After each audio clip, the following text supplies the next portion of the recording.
and welcome to Spotlight. We covet this 1 hour of your time and intend to keep it relevant. My name is Nuong Falong. You're watching MX24. Today on Spotlight, we're speaking with a member of Parliament's Defence and Interior Committee who has raised some security concerns and, in fact, petitioned the Speaker of Parliament, Right Honourable Alban Bagbin, about those concerns. He is, more importantly, Superintendent Retired, the Honourable Member for Wa West, Honourable Peter Lanchene Toobu. Welcome to Spotlight. Thank you very much. Noah Fallon is the name, right? Yes. I think I can call you Fallon. No problem. Is that okay with you? It's allowed, right, sir. Great. Now, you've been in Parliament for 4 months. 3 months, actually. Three months, yes. Right.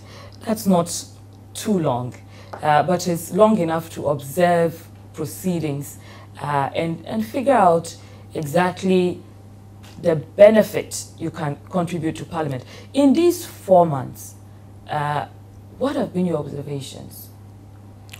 Thank you very much. Let me say a very good evening to our cherished viewers, wherever they find themselves. This is a good meeting.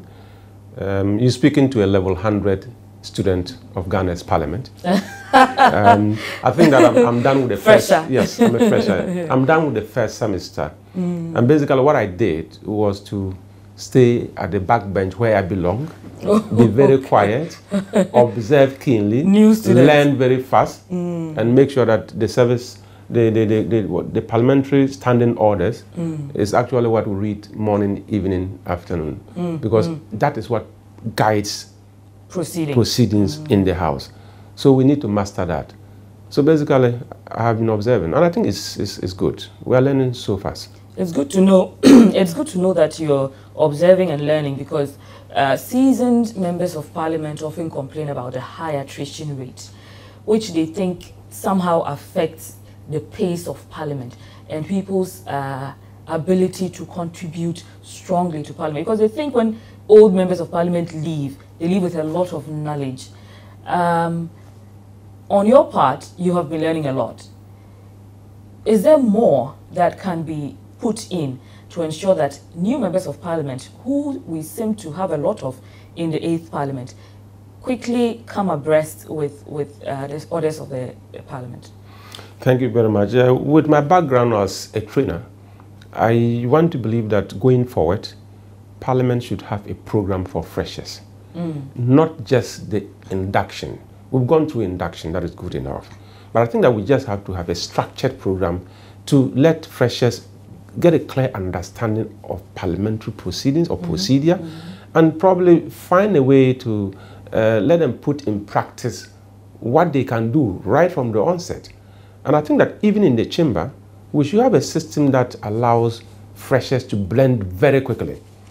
Sometimes, you know, the procedure is such that if I rise to speak and a senior rises to speak, the speaker, if his eye catches both of us, he will give the opportunity for my senior to speak. It is so regimented. I'm so surprised. Coming from a regimented organization like the police service, I thought I was done with it. But in Parliament, there is more command and control. In fact, when your senior rises and you are also up, you just advise yourself and sit down. Sit down. Because, of course, the speaker will go for your senior. But I think we should find a way to blend the young so that we grow fast and then quickly adapt to the learnings and happenings in the House. And we can contribute our quota effectively. Have you made any key points about proceedings so far in 3 months? Right. The standing orders is all we talk about.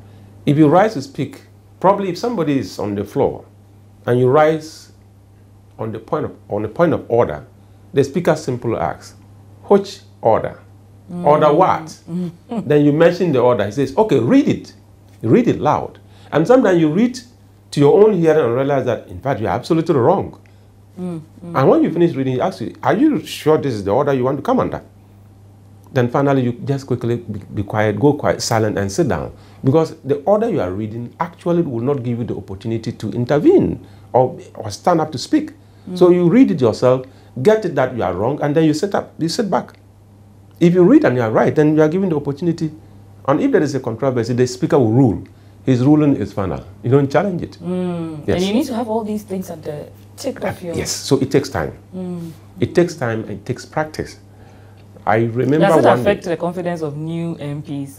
It does. It doesn't matter who. You can be a professor. You can be who you are. If you come to parliament, it's a different world altogether. I remember the first day I met my leader, the venerable, honorable minority leader, Harun Idrisu. He said, brother, you know what we do here? The courage to rise alone is a good beginning. Just rise up. Say a word or two. If the speaker gives you the opportunity to speak. But the courage to rise and speak is the beginning. Somebody will say, to rise and speak is the beginning of an MP in the chamber. I think this is why, you know, often you hear Ghanaians complain that they have never seen some of their MPs standing in parliament. Yes. Yes, so now I get it, because there's an aspect of confidence there, because knowledge is confidence. Knowledge is confidence. Yes, so if you're new, it will affect you slightly. But you know, the stage is also important. These are people, I mean, everybody is a solid made material, elected, and they're there. So you are rising amongst equals.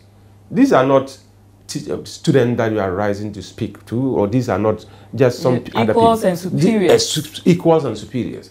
And you must make a point that is valid. You must make a point that people can learn. And you must make a point that to demonstrate that I know what I'm also doing. But if that confidence is there, and probably the knowledge is not even solid, it breaks you down completely. And all of a sudden you see people rise up and the voice will tell you, I am really under stress.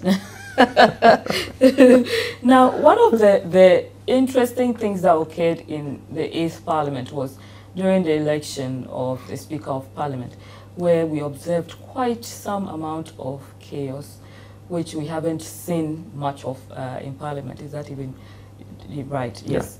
Yeah. To the extent that we had a bit of a military invasion in Parliament. From a security perspective, what did you think about this? Thank you very much. It's a very, it was a sad day. I call it the black day of Ghana's Parliament.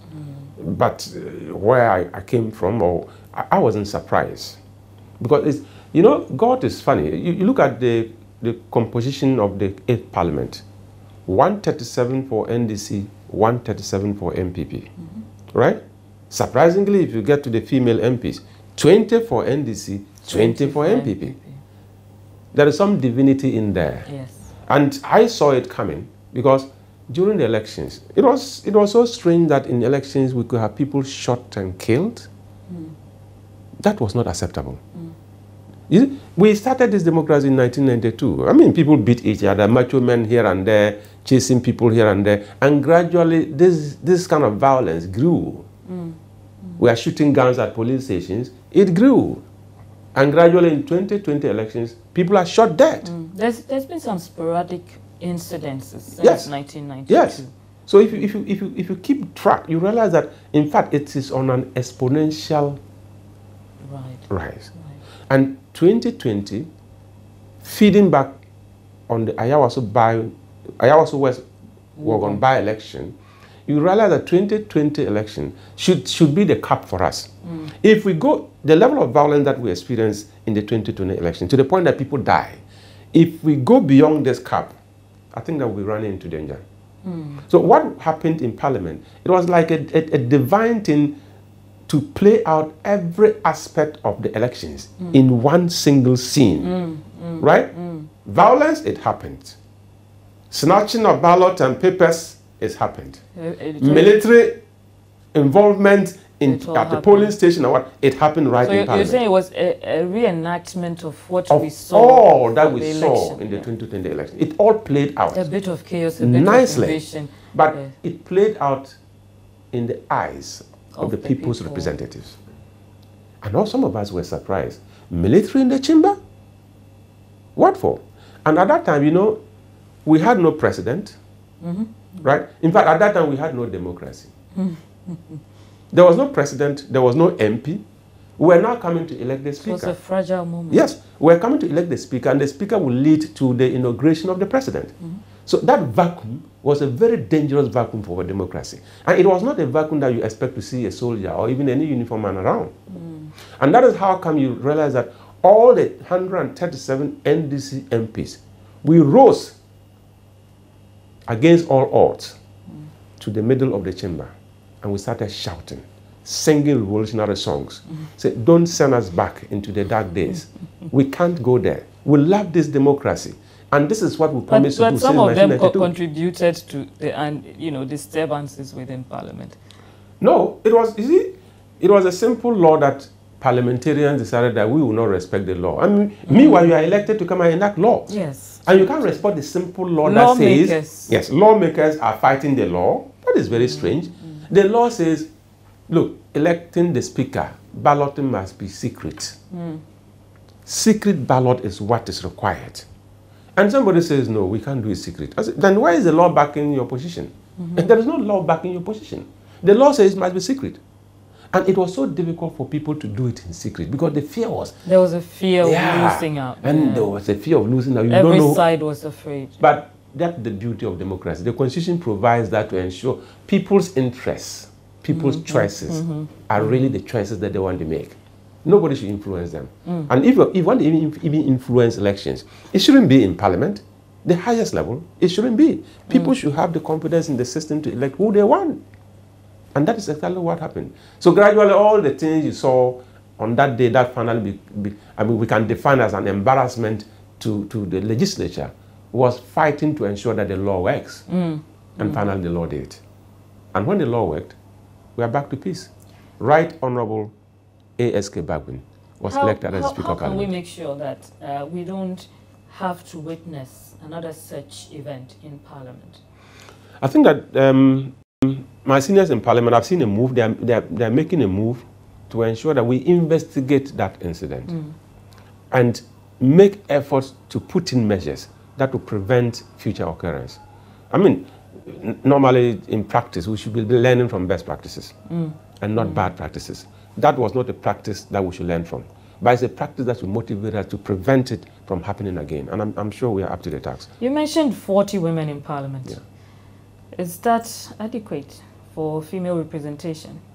Of course, with the population of Ghana, that is, you have about 51% of the population being female. Women. I mean, if it is all about representing people, I will expect to see more female MPs in Parliament. At least if we have 100 MPs in Parliament who are females and probably 175 male, that should be fine. You have been on the election trail. You've gone through primaries, you've gone through the actual election, you have witnessed Parliament briefly. How can we make the entire process more friendly to women so we can have more women stepping up? You mentioned the confidence to rise. How can we ensure that more women have the confidence to rise up to the task? Unfortunately, Fallon, we are living in a man-defined world. According to our institutions and structures, which we should be breaking down. Exactly. That is why we are talking about gender parity. One of the, I think one of the Sustainable Development Goals, gender parity by 2030, right? Yeah. We are living in a man-defined world, and sometimes we see the world with the men glasses, right? And to the point that it has affected it deeply, it's become a cultural matter. That if your wife even wants to get into politics, cultural, religious, right? social, I mean, everything goes against the woman. Why would the woman be out there? And because the men's world, it was also defined, all the processes defined as such that it favors men. You organize a meeting at 2 a.m. That is when we are meeting. And you go to office, do everything, and you are done, and then you drive to a meeting site. It's 2 a.m. you are there, and you begin the meeting closing around 6 a.m. Sometimes 10 p.m. You expect my mother to be part of that meeting. You expect his wife, who is probably saddled with many domestic issues. I mean, women are just interior ministers at home. They manage everything within. And they have a lot to take care of the children, to even take care of the husband. Right? It doesn't matter who you are as a man. It doesn't matter your position. Your wife takes care of you. It's a huge burden. It's a huge responsibility. And all of a sudden, the meeting is scheduled at 2 a.m. If you lose out on 2 of such meetings, oh, she's not a serious candidate. But the fact is that it doesn't favor her. And the question will be, why should it favor her? We are 20. There are just 2 women. Why should we be doing things to favor only 2 people? Majority carries the vote. And the 18 people will say, no, the 2 a.m. is fine. and the women are in trouble. So They're I think that further we need excluded. to, exactly. We need to have a national discourse on this, and we need to just have a redefined way of doing things to make it more liberal for women to be able to actively participate in our politics. You used to be the executive secretary to the IGP. Yes. That's interesting. They say once an officer, always an officer. Always an officer. Or have you left those days behind? No, it's in the blood. Yes. What was the signal for you to step out of being an officer and to run for office, political office? Were you not worried at any point that you could leave your job and lose out on the political scene? Thank you very much, Fallon. This is a question I've answered on a few occasions. And I think that when I took a decision in my heart that I was going to respond to the call of my constituents, I did a bit of consultation. I spoke to a few people, and I can say today, there was not a single person that supported the move. You know why? It was about the fear. And that is why I have this here that motivates me. Everything you've ever wanted is sitting on the other side. Very profound. When we walked in, that was what I picked up. Yes. Yeah, and everybody says, this is a slippery ground. You have a job, and you are one of the well-respected police officers. And if you lose, there's no reversal. How do you I mean, as they approve your approve your voluntary retirement, paragraph 2 states it clearly. Don't ever think of coming back.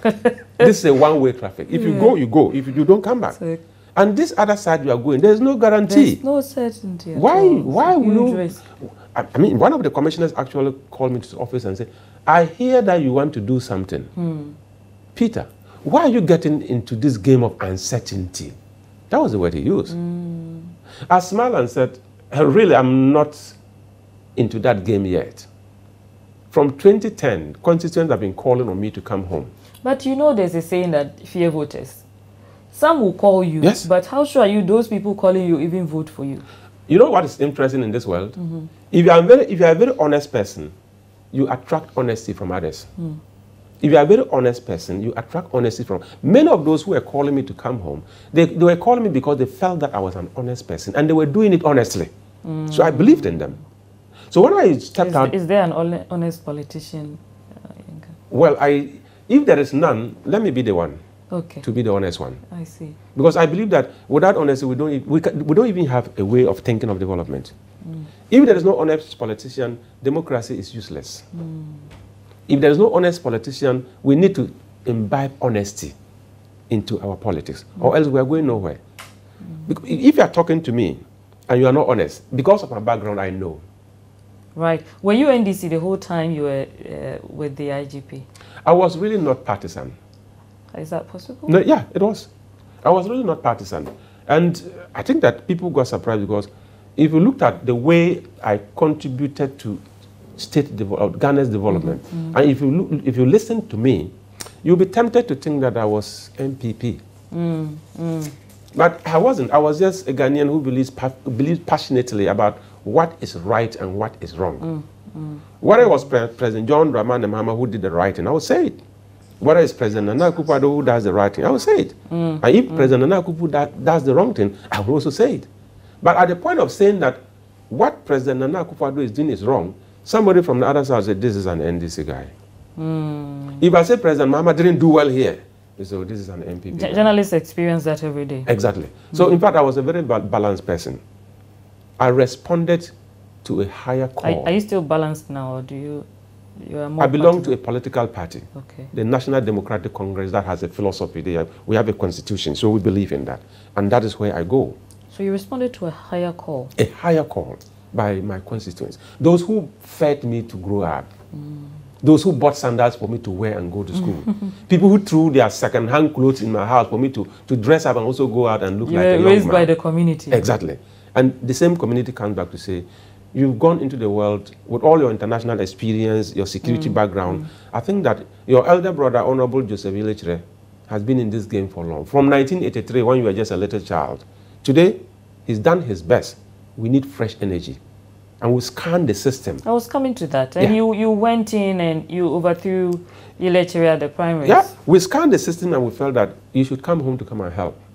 Come and continue with the building that your elder brother has started. And I mean, the foundation is solid. Come and do something. Let's see if we can complete this building. I thought of it and I said, you know, I just want to be a security officer. They say, yes, that experience is also required. There are a lot of armed robberies here and there. So please come, bring your experience to bear and let the people benefit from you. We brought you up. Well, if you don't want to come home, you stay in Accra and enjoy yourself. They walked out. So it was a call to duty. I slept, and the night I woke up around 1 a.m. and this is a call to duty. If you refuse to go home, you've abandoned your people. You are serving Ghana, yes. But I think that they are trying to give you a bigger platform. Member of Parliament. So I responded to the call in my heart. Now I wanted to get confirmation from people who can actually strengthen me. I consulted 3 key people, very high-profile people in this country. And before I finish the story, the person would just shout, hey, don't try it. Have you heard of... So how come all these objections did not break you? May his soul rest in peace. Sir John, say fear delegate. Have you heard of that before? I say yes. You think those people who came, how many are they? They don't control the voters. Exactly the question. But you know what? I listened to something bigger, something inside me. My instinct told me, please step out and respond to the community. They wouldn't fail you.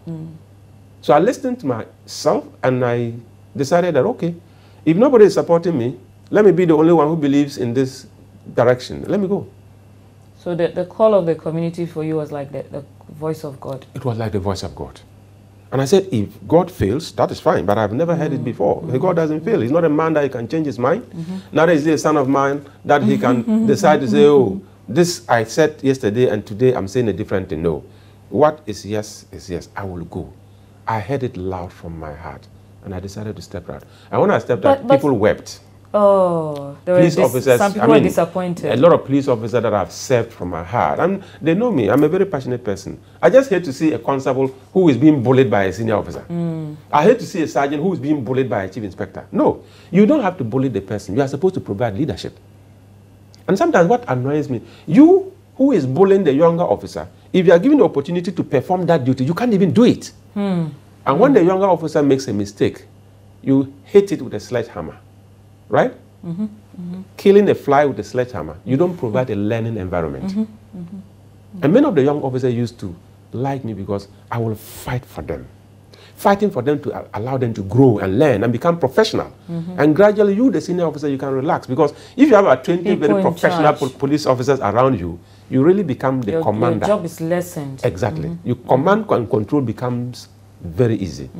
But if you have very unprofessional people, trigger-happy guys, incompetent investigators, all of a sudden you see the commander, you yourself, you'll be found on the street doing patrol, visiting scenes, because the people cannot do the work for you to supervise. Yes, you have to do it yourself.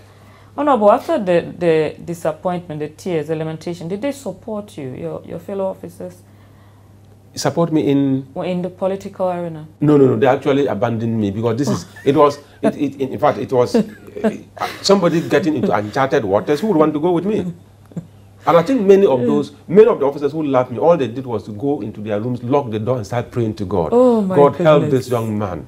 If he all loses, this will contribute to your fear. Oh yes. A lot of people prayed for me. And those who felt that I took a very stupid decision, they were only waiting to see that I have gotten into a very dangerous zone and never studied carefully before going. But they didn't know who I really was. I'm a very meticulous person. I did mathematics at some levels. So before I take a step, at least it's always calculated. I mean, of course, you can't take away fear. You can't take away the risks. But life is all about taking risks. Even drinking water, my sister. If you don't take risks, you can't swallow it. Honorable, you said your senior brother, Honorable Ilechere, started some work that you wanted to continue. But he didn't step aside and say, oh, I'm not contesting. Right, let's go. Okay. Normally in politics, I think that he's always said this, and I love it. He said, the people voted for me. I will never abandon my people. I will never decide to wake up and say, I don't like them, I wouldn't go. No. When they feel that I have done the best that I can and they need change, they will change. I shouldn't abandon them. And I think that he's done a fantastic job. He never turned his back to the people of Wild West. He stayed with them through thin and thick until the people decided, thank you very much, our elder brother. Let's field in another player. And are you two ever able to collaborate on any projects within the constituency? No, not yet. I think I've just started. Is there possible. a feasible relationship? Oh yes, it's possible. Because, I mean, that is where we are from. He's from there, I'm from there. And all we do is for the constituency to be a better place. If it is not better because I am a bad material, all he's done in years will just come crumbling. So I'm sure he will be interested in trying to ensure that I am strengthened enough to continue on that solid foundation that he left. Honorable, you think there's growing insecurity in Ghana? You have in fact petitioned the Speaker concerning this. What made you decide? I mean, we know recently there's been the alleged ritual murder of a boy. But what other reasons could possibly lead to you deciding that there is growing insecurity within Ghana? In fact, the Ghana's crime index is 48.52. It's described as moderate. Anyway, probably it's just because of my background. I'm coming from the security angle. And there is something we call the broken windows theory, right? Tell us about it. The broken windows theory. You have a very beautiful house, okay, well furnished. Then one louver breaks. Then you say, oh, it's not a problem. The second day, another louver breaks. Oh, no problem. And the third day, one of the keys spoils. And then, oh, no problem. The house is and the fourth day, apart. the paints are going off. All of a sudden, after 5 years, you pass by and you wouldn't believe that was the beautiful building you saw 5 years ago. But it started in bits and pieces. But was ignored. And all of a sudden, it comes like a tsunami. You see what happened in 2016, yeah, with this serious doomsday? And you know what? It was all about President Mahama is not doing well. When I listen to them, when I listen to the media, I used to laugh. That, to the point that President Nana Akufo-Addo even said that anytime the light goes off, or somebody said anytime the light goes off, he curses Mahama. It was allegedly said by a politician. Fine. Right?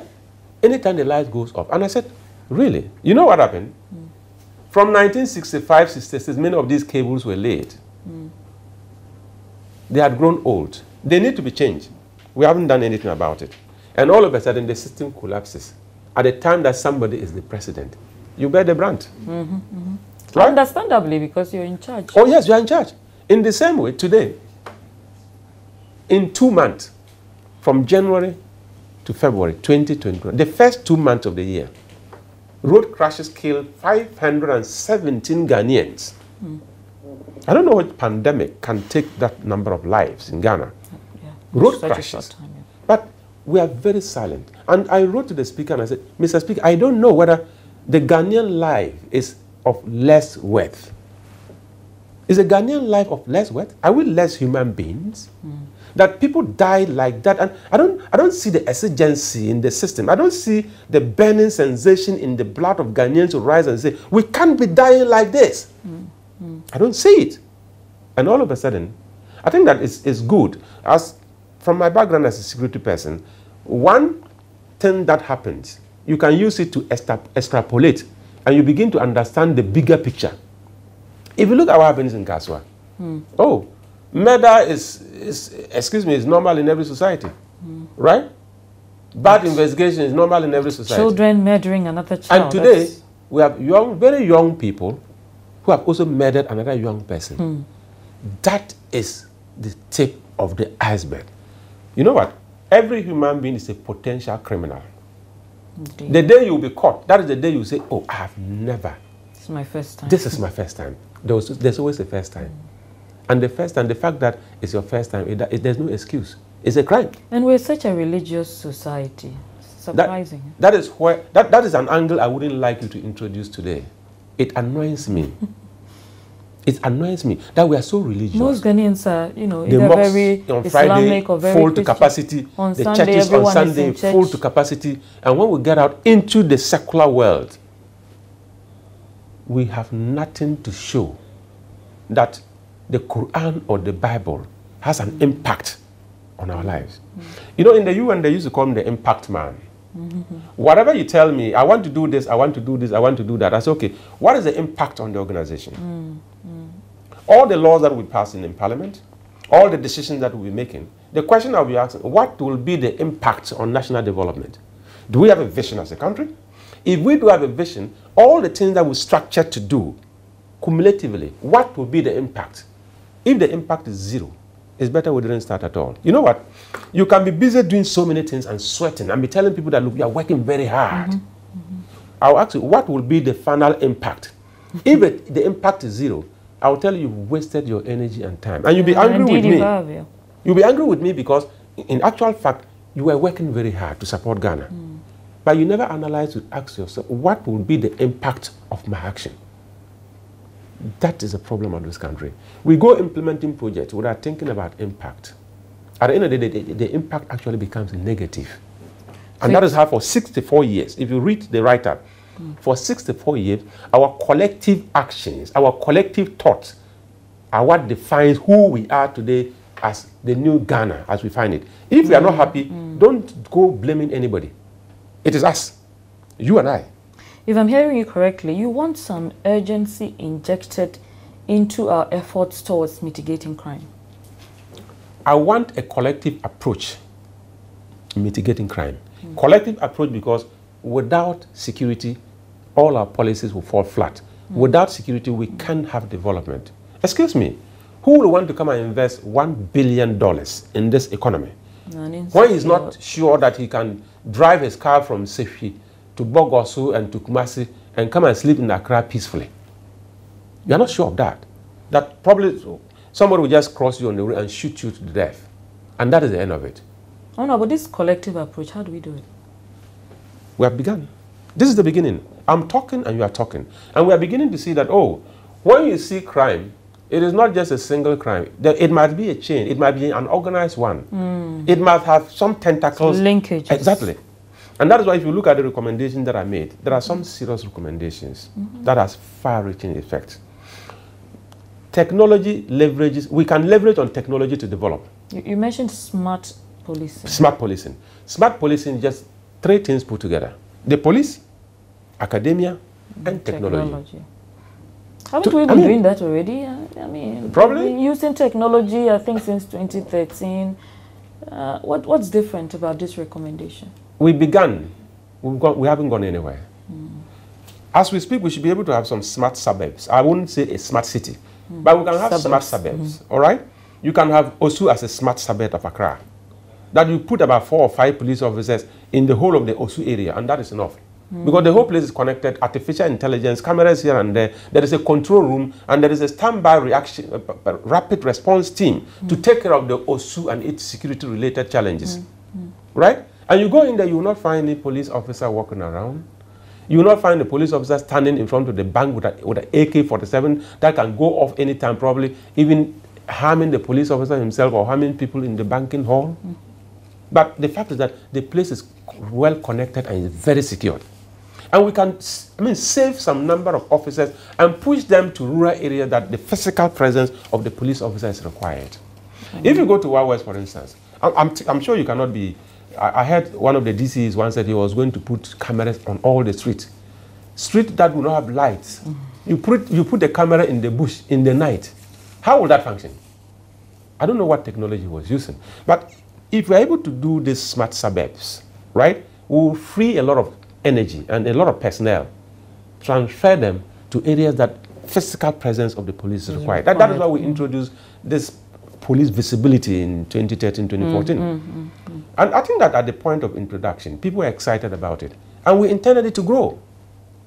Today, you and I are sitting here. You are a journalist. You go down and find out the police visibility. Is it still working? Is it working the way you think that it was? Is it still giving you that hope? Is it still giving that courage that you can walk around town and go to your house before you get down from your car? Around the junction, you see 1 or 2 police officers neatly dressed, just demonstrating that we are in charge of the security situation. The presence of the police officer alone, in fact, is the presence of the cohesive arm of government. And sometimes, in many remote areas, you go there, it's like Ghana is absent here. The criminals have taken charge, and they do whatever they want to do. the state must rise up to the occasion. Every Ghanaian in every corner matters. Every life of every Ghanaian in every corner matters. Robbery in Accra is the same as robbery in Tawenjale in the Wa West district. Let me ask, you know, when you say all Ghanaians should get involved, the layman on the street will tell you that he doesn't have the power to contribute to mitigating crime, and we should leave that in the hands of the people who have the power, the people in parliament, the people who enact, you know, laws. How can the layman get involved? The parliament will have oversight, right, over the executive, legislative power. We are passing laws here and there. We try to push some development to our constituencies, but above all, represent the interests of our constituencies. So if you think that parliament should do what they're supposed to do, they will do what they're supposed to do. But the point is that a robbery took place, for instance. The armed robber is a human being. He's not going to live in the forest.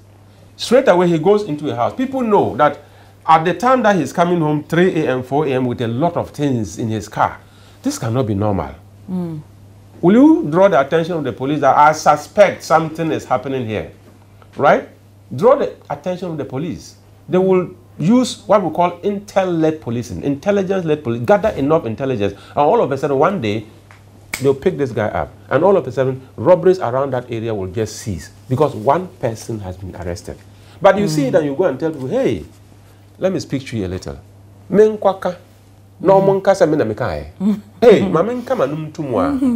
let me shut my mouth. God, I don't want trouble. You don't want trouble and you are sleeping with trouble. Tomorrow it will be your uncle who will be robbed and killed.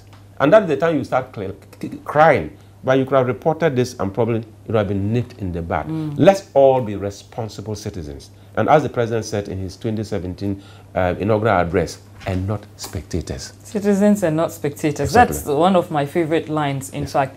If you just joined us, we are speaking with Superintendent Retired, Honorable Member of Parliament for Wa West, Honorable Peter Lanchene. He was just telling us how citizens can get involved in smart policing, which he is pushing for in the wake of some crimes that have been developing within the country. My name is Nwang Falong. You're watching Spotlight. We'll be back after the break. Stay with us.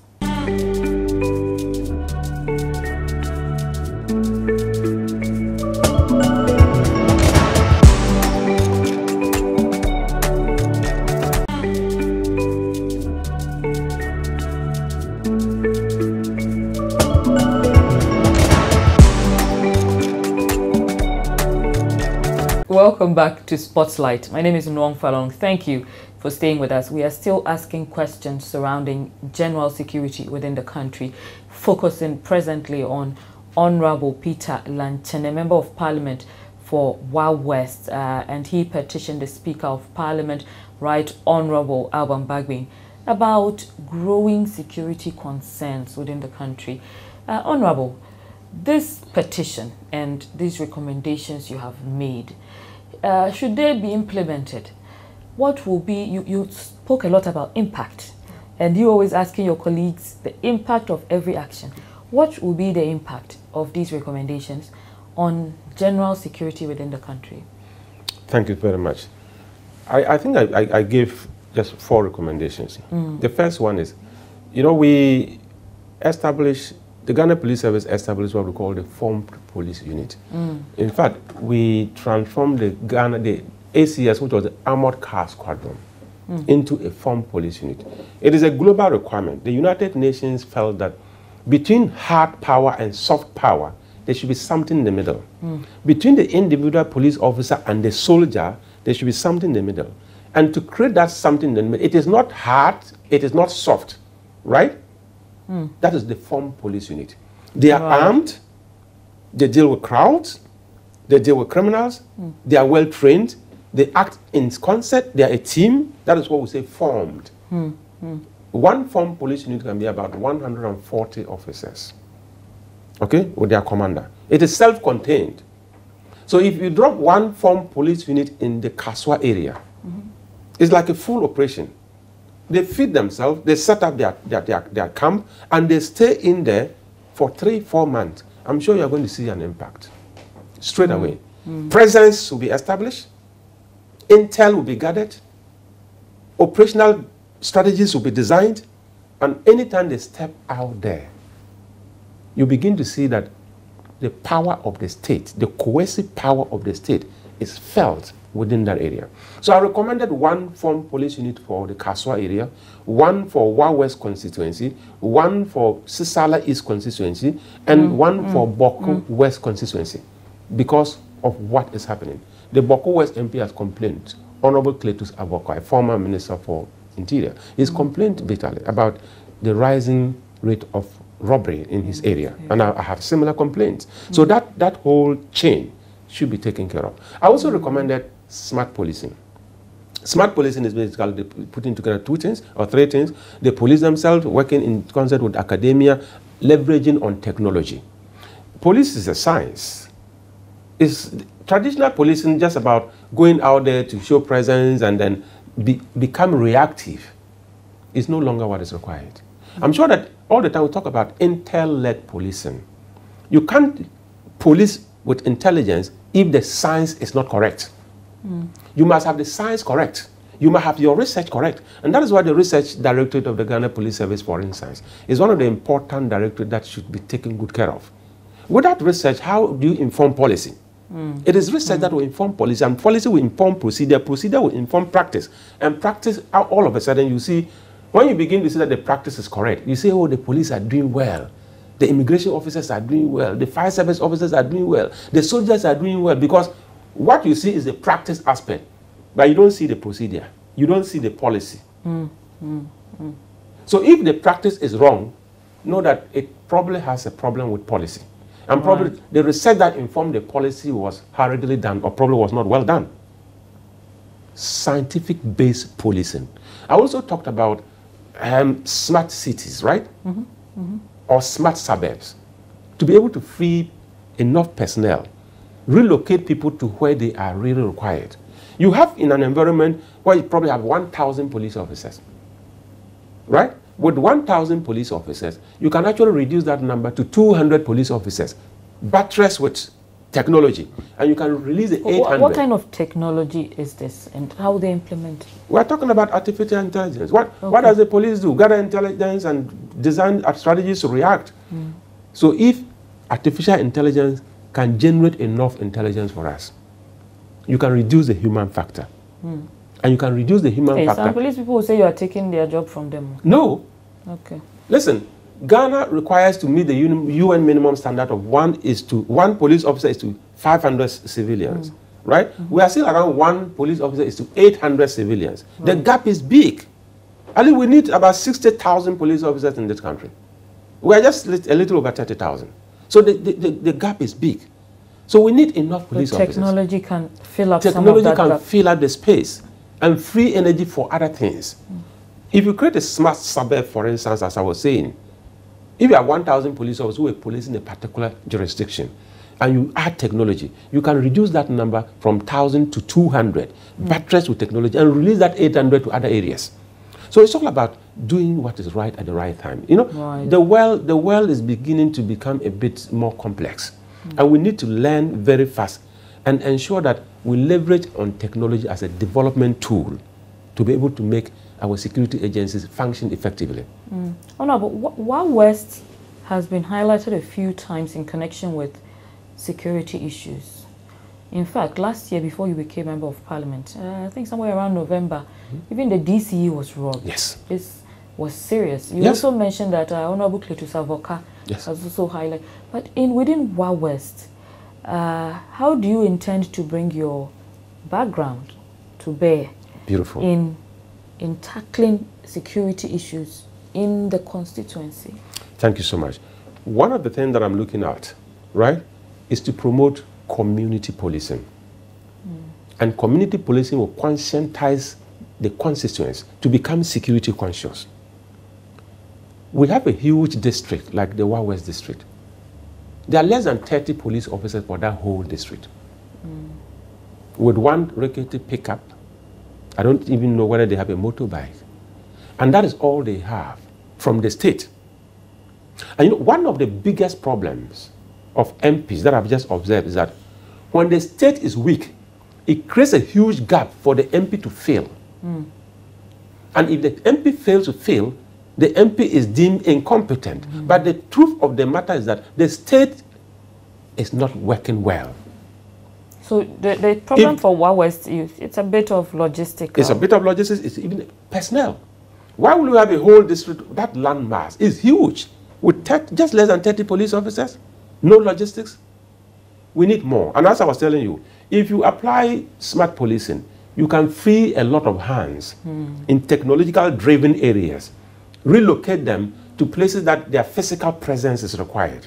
So we're talking about personnel ratification, right? Personnel rationalization, sorry. We're talking about personnel rationalization. Where are you relevant? Let's send you there. Where can you make an impact on the security of Ghana? Let's place you there. And this issue about square pegs in round holes is a national challenge. Don't put people in a place that the impact will not be felt. Get them to a place that the impact on the whole security strategy will be positive. And I think that if you have community policing with enough police officers within the district, and they have logistics enough to be able to be operational, you will begin to realize that the criminals themselves will see the power of the state in a cohesive form, and they'll begin to advise themselves. But if it's a free range, look at what we are telling. The DC himself was robbed. He is the District Security Council chairman. So you rob the chairman with impunity. Go ask the DC if anybody was ever arrested in that robbery. Up to date. No. And the DC, if you meet him today, anytime he's driving in the constituency, that thing hangs. Of course. It reflects, and the fear is there. Anytime you go out there and you still have fear of crime, it means that the security situation is not good. The moment you have fear of crime, if you go to Kwame Nkrumah Circle, for instance, in the evening, and you meet somebody and the person says, hey, take care of your phone, oh. Hey, take care of your bag, oh. Hold your bag well. Why is the person advising you, admonishing you? The person is telling from experience, they can snatch your bag here. Those are all signs of insecurity. And these small things that we see can blossom into a bigger monster that will have a very big challenge to manage as a country. The broken windows principle is always also applies here. Honorable, beyond the security issues of Wa West, we have other issues. Roads, we have electricity issues, water issues. I say we have because I'm from the Upper West region. We have a high incidence of school dropouts among girls.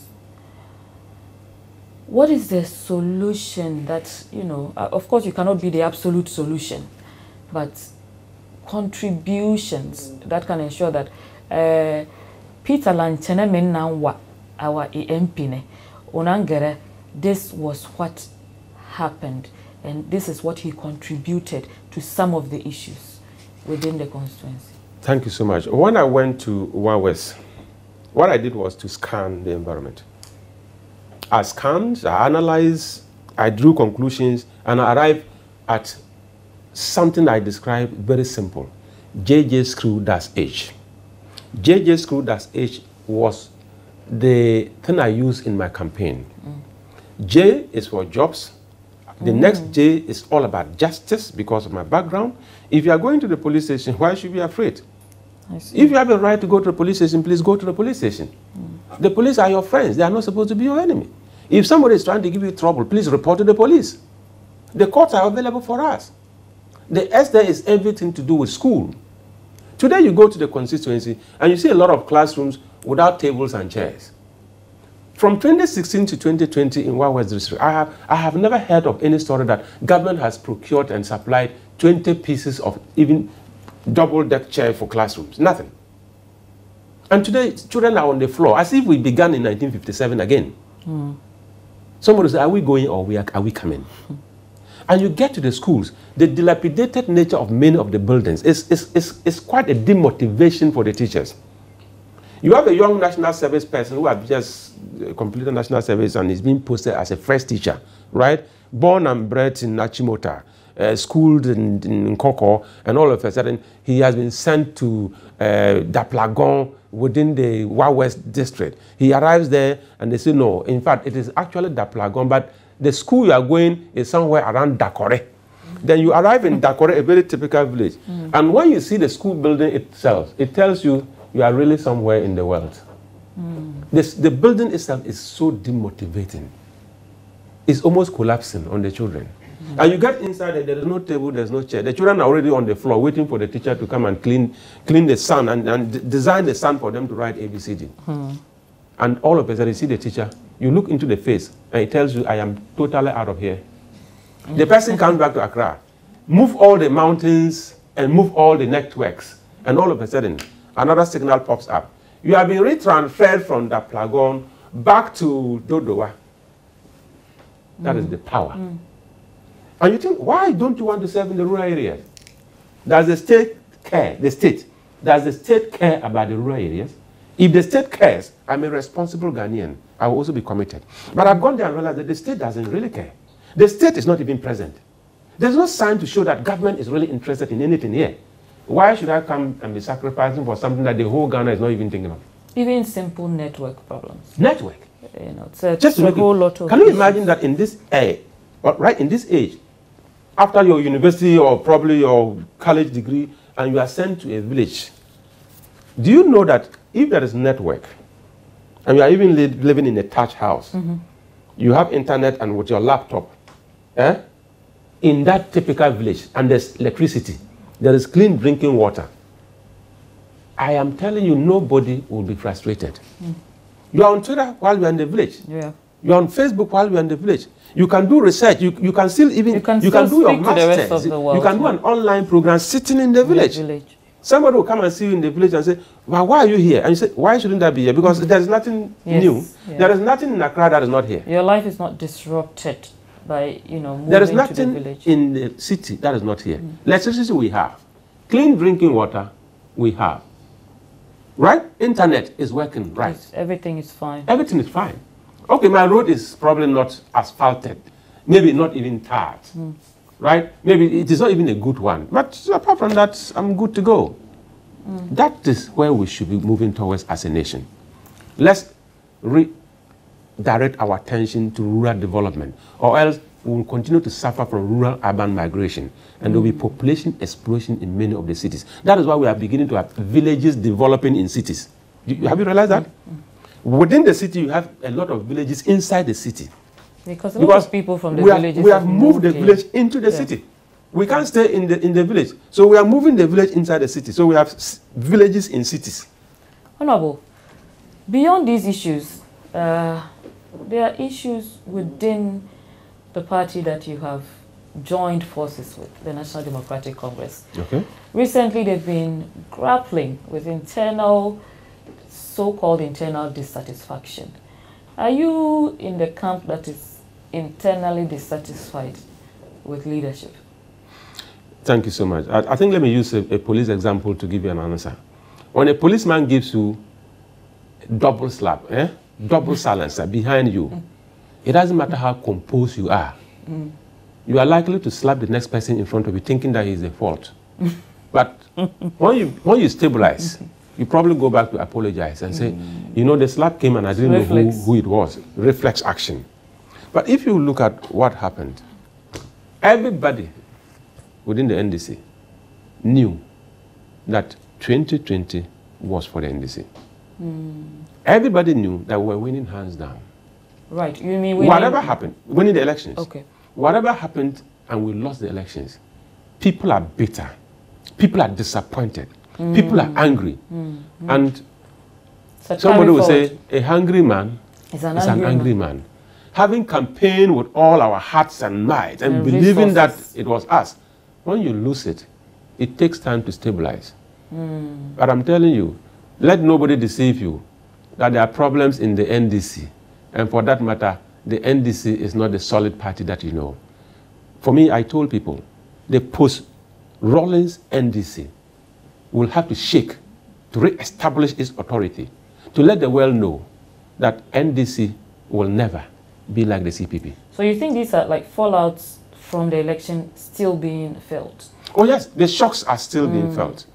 And the aftershocks will come. But after that, stability will return to the NDC. And I'm sure, you know, and as much as I do, that when there is stability, fear is gone. Should leadership be changed? From where? Present leadership. A lot of people have asked for the NDC to change. Yeah, I've also heard of that debate, and the simple reason somebody gave was that it wasn't about what they did or what they didn't do. It's about the fact that in every 4 years, leadership changes. So if they decide that we are going to change, so be it. If they decide that, okay, the change will be, let's keep the new, let's keep the old ones and let them make progress because they've done so well. We will keep them. But for me, whether leadership in Parliament changes or not, the 137 MPs in the 8th Parliament will perform to the optimum. And we are going to hold government responsible. We are going to play our oversight role so effectively that probably Ghanaians will realize that this is the best parliament they've given to this nation. 3 months in Parliament. We're hoping that we will see you more with the courage to rise. And the people of Wa West will also be looking forward to hearing and seeing and feeling the change that they have voted for within their constituency. But you have been a serviceman. You are still in service anyway, just in a different capacity. It's in different capacity. From the police force to Parliament. Where are you going next? My life is always directed by divine grace. Where I'm going next is continue to be going for the people of Wa West.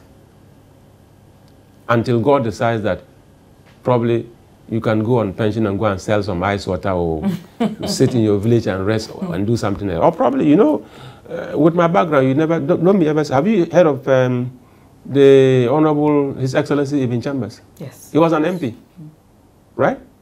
Where is he now? Wow. I've worked with the UN. I've been a security officer. So today I'm a politician. The there are possibilities that after serving in Parliament for some time, I could just stick a bit into international peace and security-related issues, right? But I think that my heart stays with Wa West. If I can stay there till the end, I will love it. It doesn't matter how long. So you feel actualized? I feel actualized. Getting the opportunity to go back and serve the very people who brought me sandals to wear to school. It's always exciting. Anytime I go home, I'm sure if you meet me in the village and they say, this is Honorable Peter Lanchene Toobu, you will not believe it. Right? When I go back home, I'm the village boy that you know, 30, 40 years ago. I don't change. Nothing. And I've told them, whether make me a minister today, you will see the bodyguards and the Land Cruisers come around. But if I get into my room and I get out and I say I'm going to visit my auntie, if you meet me at my auntie's place and they tell you this is the MP, this is the minister, you say, no, no, no, no. You will not believe it. Because I want to still remain the Peter Lanchene that they know. And my name suggests that. Work together. Lanchene. Let's move together. Let's be united. So my name alone attracts. And in fact, it was the name they used to campaign for me. I didn't do much work. I see. Anybody see me, say, oh, I want to work with you. I say, please come. I want to be together with you. I say, please come. So together, till Lanchene, and all of us, we are where we are today. Thank you so much. It's always a pleasure. Village boy, yes, child of the community, yes, superintendent, retired, yes, honorable member of Wa West constituency, Peter Lanchene Toobu. What do you know? A former vandal and a former president of Commonwealth Hall. Thank you so much, Honorable, for joining us on Spotlight. And thank you to you at home for staying with us. We hope that this has been a very relevant use of your time. We're grateful for your continuous viewership. My name is Nwang Falong. Stay with us on MX24 for fun, fearless, and factual content. Good evening.